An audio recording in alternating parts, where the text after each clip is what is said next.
There was once a story older than time, and it was said to be the phantom of the dark forest.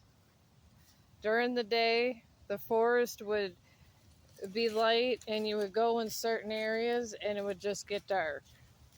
No one knows where it originated from, but it was all there through the centuries. And there was always death that preceded the phantom of the forest. They were said that it was a presence of pure evil that was from the beginning of time before humans were human. And it literally started in a forest that looked kind of like this.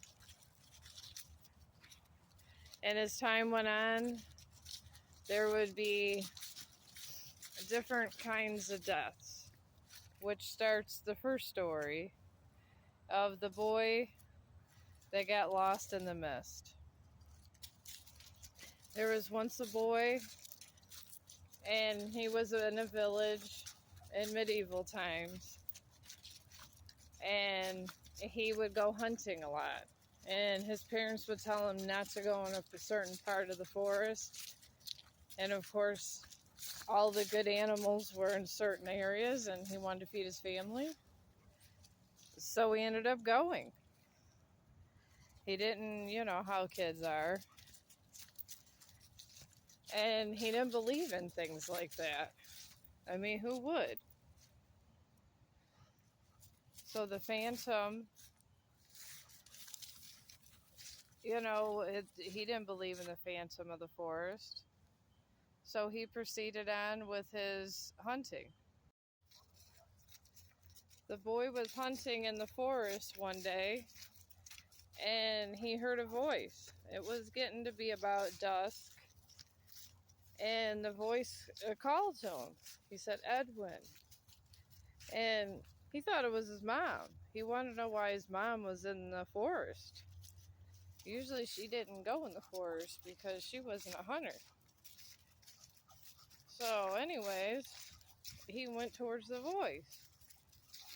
And she was very pretty. It was like a younger version of his mom. He didn't understand. He was like, "Mom, why are you here? And why do you look so young?"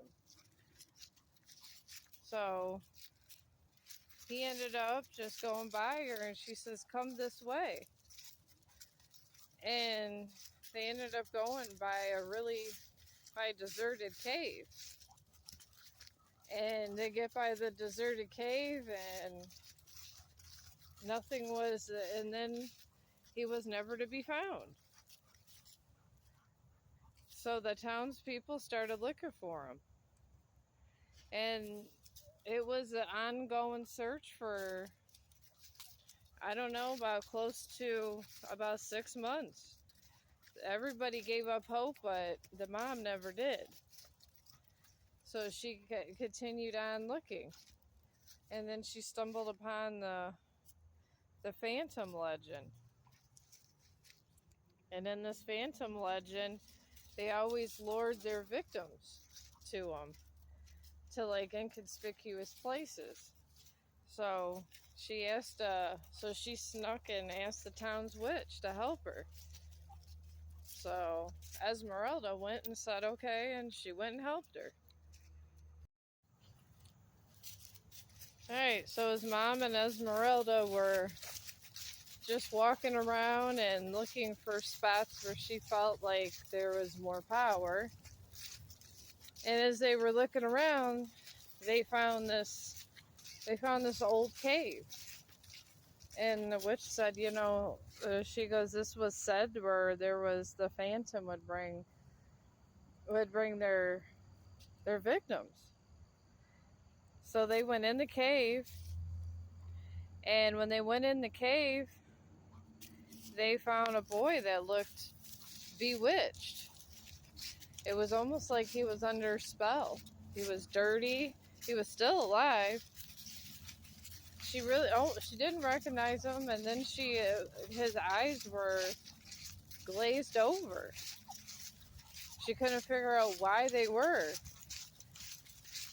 So Esmeralda told her to go on small, to move swiftly. So they grabbed him and came out of the cave, and they brought her to her hut, or a little cottage. It looked like a small hut, and she put some herbs and things on him, and he started to come to. And he told a story of an evil temptress that wanted him to join her and be his son, and be her son, I mean. And he was mumbling, "She looked just like you, Mom." And it made the legend of the phantom even stronger in the village. So everybody pretty much after then was watched their children, and they didn't let their children grow in that area, and Edwin learned his lesson.